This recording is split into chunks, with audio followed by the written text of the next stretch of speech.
안녕하세요. 시가 있는 금요일입니다. 시가 있는 금요일. 오늘은 시집이 아니고 제가 좋아하는 비평가이자 작가인 존 버거의 글을 모아놓은 책 몇 시인가요? 골랐습니다. 존 버거는 미술비평가이자 화가, 그리고 소설가, 시인으로 잘 알려져 있죠. 이 존 버거의 좋은 문장들을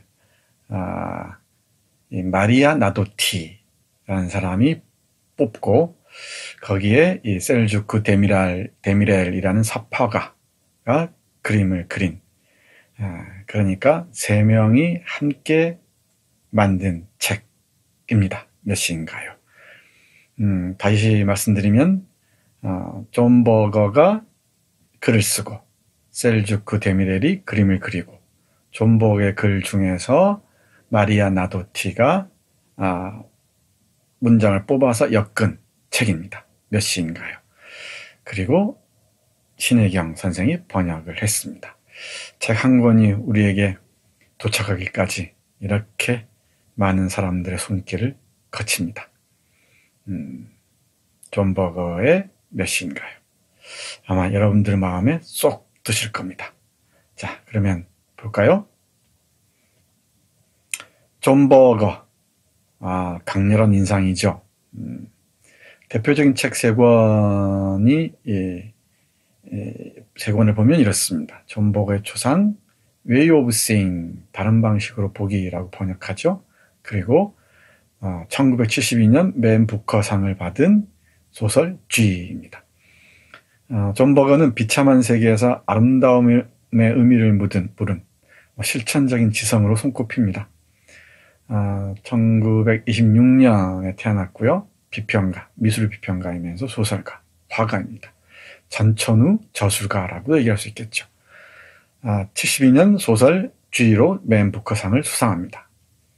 주요 저작으로는 다른 방식으로 보기, 세상 끝의 풍경, 그리고 사진처럼 덧없는 우리들의 얼굴, 내 가슴. 이 책도 좋습니다.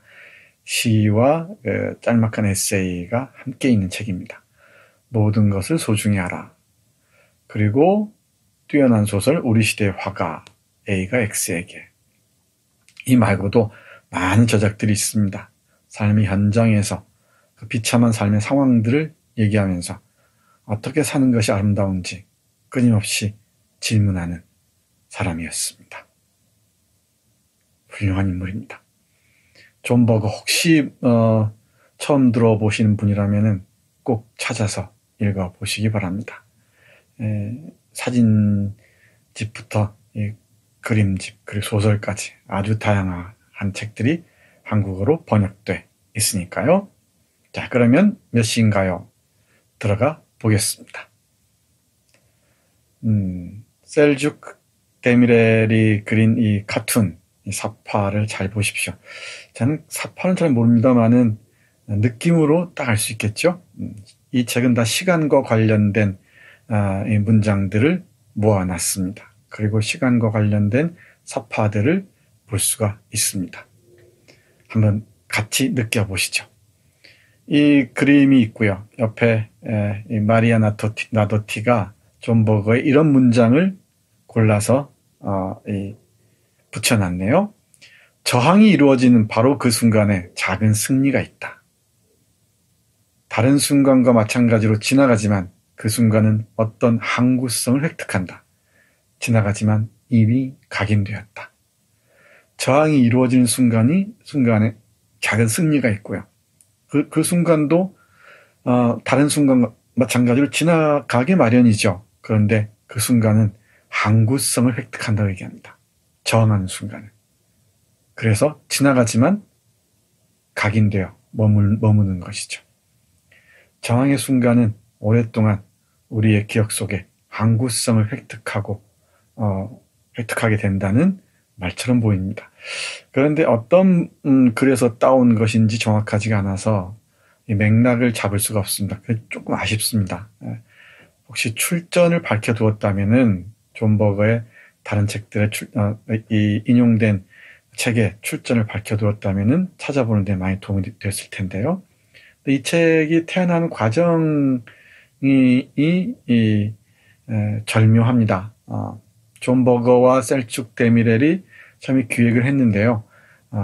존 버거가 세상을 떠나는 바람에 마리아 나도티가 기존에 존 버거가 쓴 글 중에서 뽑아서 배치했다고 합니다. 그 배치하는 과정에 조그만 수고를 더해서 출전을 밝혀주었다면 좋을 텐데, 저 뒤에 있긴 있습니다만은, 뒤에 인덱스 형식으로 나왔긴 합니다만은, 바로 글이 끝나는 지점에 밝혀두었으면 어땠을까 생각을 합니다. 다음 문장도 볼까요? 다음 문장과 그림 함께 보겠습니다. 네, 그림 보세요.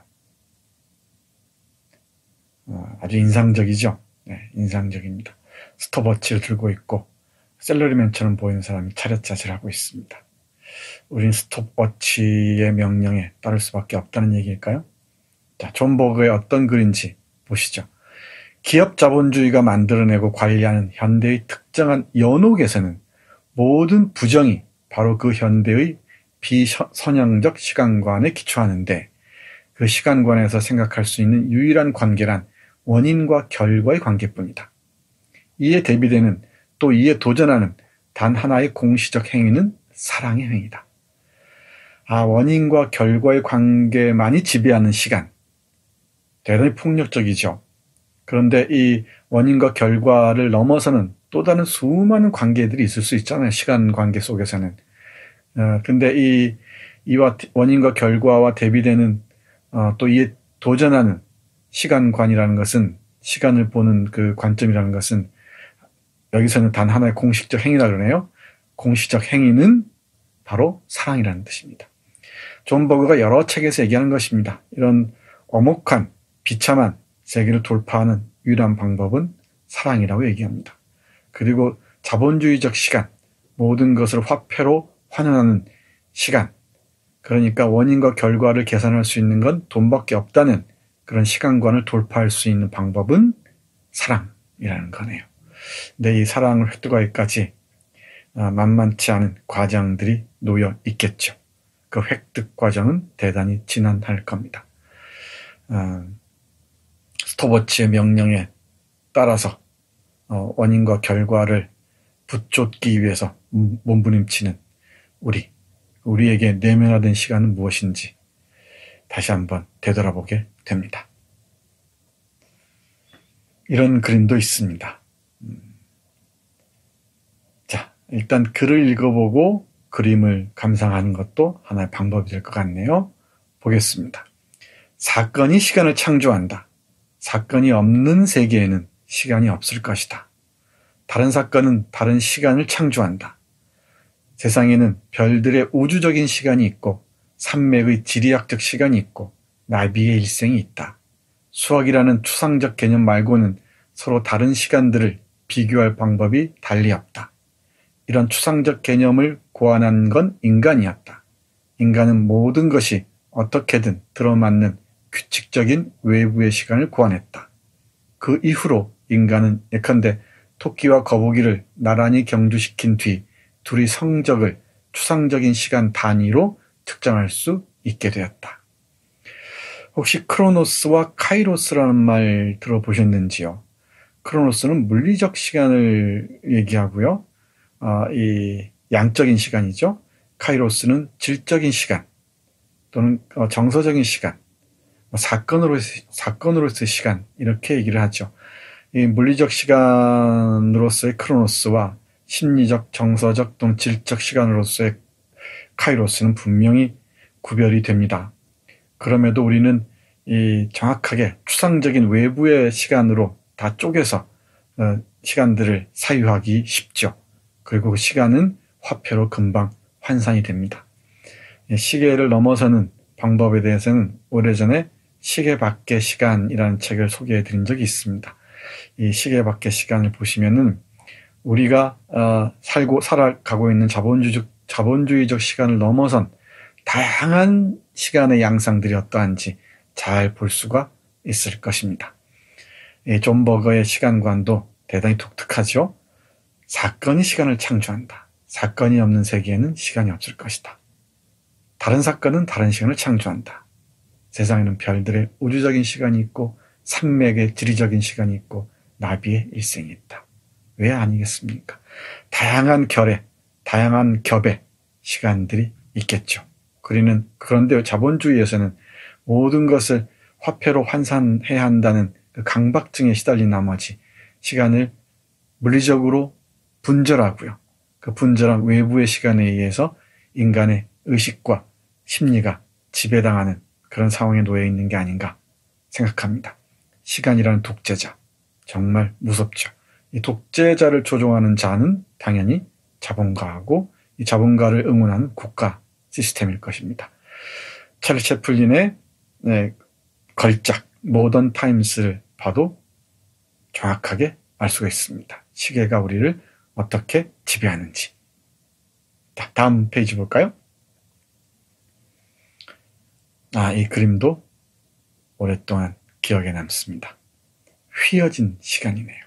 그렇죠? 자, 읽어보겠습니다. 시간이 흐르는 속도는 일정하지 않은 듯이 느껴진다. 시간의 흐름을 겪는 우리의 경험의 하나가 아니라 상반되는 두 가지 역관계, 즉 축적과 소멸이 관여하기 때문이다. 순간의 경험이 깊을수록 더 많은 경험이 축적된다. 순간이 그처럼 오래 살아남는 이유가 그래서다. 흐르는 시간의 소멸이 저지된다. 살아낸 시간의 총량은 길이의 문제가 아니라 깊이나 밀도의 문제다. 프루스트는 이 점을 이해했다. 하지만 문화적 진실이라고만 할 것이 아니다. 봄이나 초여름이면 이런 살아낸 시간의 일시적인 밀도 증가에 상당하는 자연 형상을 볼 수 있다. 그 시기에는 해와 비가 번갈아 나타나 식물이 거의 하루에 몇 밀리미터, 심지어 몇 센티미터씩 눈에 보일 정도로 쑥쑥 자라난다. 그처럼 대단한 성장과 축적의 시간은 씨앗이 꼼짝 않고 흙 속에 누워있는 겨울의 시간에 비할 수 없다. 명문장입니다. 존 버거의 사유의 깊이를 금방 가늠할 수 있는 문장이라고 할 수 있습니다. 살아낸 시간의 총량은 길이의 문제가 아니라 깊이나 밀도의 문제로 얘기하잖아요. 프루스트는 이 점을 이해했다고 합니다. 프루스트의 시간 탐사는 우리가 잃어버린 시절을 찾아서를 통해서 익히 봐왔습니다. 얼마나 밀도 있게 그 시간을 살아내느냐가 문제겠죠. 식물에게는 가을과 겨울과 봄과 여름의 시간이 분명히 다르게 와닿겠죠. 인간이라고 왜 다르겠습니까? 시간. 순간순간을 질적으로 충만한 시간을 살아낸다는 것. 축복이 아닐까 싶기도 합니다. 멋지죠? 네. 존 버거 꼭 기억하셔야 됩니다. 그리고 서점에 들르시거든 존 버거 책 있으면 그냥 들고 읽어보십시오. 그리고 미안하면은 한두 권 사 오셔도 좋습니다. 그래서 책꽂이에 딱 꽂아 놓으면 폼이 납니다. 존 버거 컬렉션. 네. 이 그림 보십시오. 뭔가 좀 괴기스럽지 않습니까? 네. 여기에 존 버거의 글이 있습니다. 이런 글이네요. 대부분의 사람들은 자기 시간이 없으면서도 그 사실을 깨닫지 못한다. 쫓기며 각자의 삶을 쫓는다 이랬습니다. 대부분의 사람들은 자기 시간이 없으면서도 그 사실을 깨닫지 못합니다. 다 남의 시간을 살아내죠. 그렇죠? 궁극적으로는 자본주의 시대에는 대부분이 자본의 명령에 따른 시간을 살아냅니다. 그렇죠? 근데 그 자기 시간이 없다는 걸 깨닫지 못해요. 그렇게 쫓기면서 각자의 삶을 좇는 게 아니고 따르는 게 아니고 각자의 삶을 쫓아낸다는 뜻으로 읽어야 될 것 같습니다. 좇다와 쫓다는 전혀 다르잖아요. 그죠? 각자의 삶을 추방해버린다. 그러니까 이 모래시계를 통과하는 얼굴 보십시오. 시계가 통과하면서 다 분해돼 버리지 않습니까? 뭔가 배설물처럼 보이기도 하죠. 아래쪽 그 시간들은. 네. 대단한 상상력이죠. 셀주크 데미레일이라는 그 사파가의 그림들을 영문 구글로 검색하면은 많이 볼 수 있습니다. 그 작품들을 셀주크 데미레일 찾아서 가보십시오. 멋진 그림들을 많이 볼 수가 있습니다. 문외한인 제가 보기에도 참 상상력이 뛰어나고요. 깊이도 있고 어떤 호소력도 있고 메시지도 뚜렷한 것 같습니다. 이 그림 제가 제일 좋아하는 그림 중에 하나입니다. 머릿속에서 방을 떠올리고 있죠. 제가 며칠 전에 지난주에 이 거실에 소파 배치를 바꿨어요. 그랬더니 완전히 달라집니다. 소파 배치를 바꾸는데 어떤 무의식적인 기여를 한 게 바로 이 그림입니다. 이런 그림들을 한번 배치를 바꿔봐야겠다 했는데 막 꼭 이렇게 나오지는 않죠, 당연히. 존 버그의 이런 글이 실려 있습니다. 집이란 아무 방해 없이 느긋하고 평화롭게 자기 의자에 앉아 있을 수 있는 곳이다. 코로나 이후에 집의 역할이랄까 기능이 훨씬 많아졌죠. 다양해지기도 했고요. 그저 쉬는 곳일 뿐만 아니고 일터 역할도 담당해야 되지 않습니까? 또 놀이하는 공간이 되어야 되기도 하고요. 이 집이 새로운 장소로 바뀌지 않을까 이런 추측을 하는 사람들이 많이 있는데 제가 보기에도 그렇습니다. 이 그림 오랫동안 기억에 남습니다. 네, 셀주크 데미렐의 사파 하나 더 보시죠. 이 책에는 실려 있지 않은 그림입니다. 상처 입은 사람들이 서로 연대하자는 호소를 그림으로 그린 것일까요? 레오나르도 다빈치의 천정벽화의 한 부분을 확대한 것처럼 보이기도 하죠. 패러디처럼 보이기도 합니다. 네, 오늘은 존 버거의 글에 셀주크 데미렐의 카툰, 사파, 그리고 마리아 나도티가 약근, 멋진 책, 몇 시인가요? 함께 했습니다. 몇 시인가요? 보시면서 시간의 의미 다시 생각해 보셨으면 좋겠습니다. 오늘 읽는 책 마치겠습니다. 고맙습니다.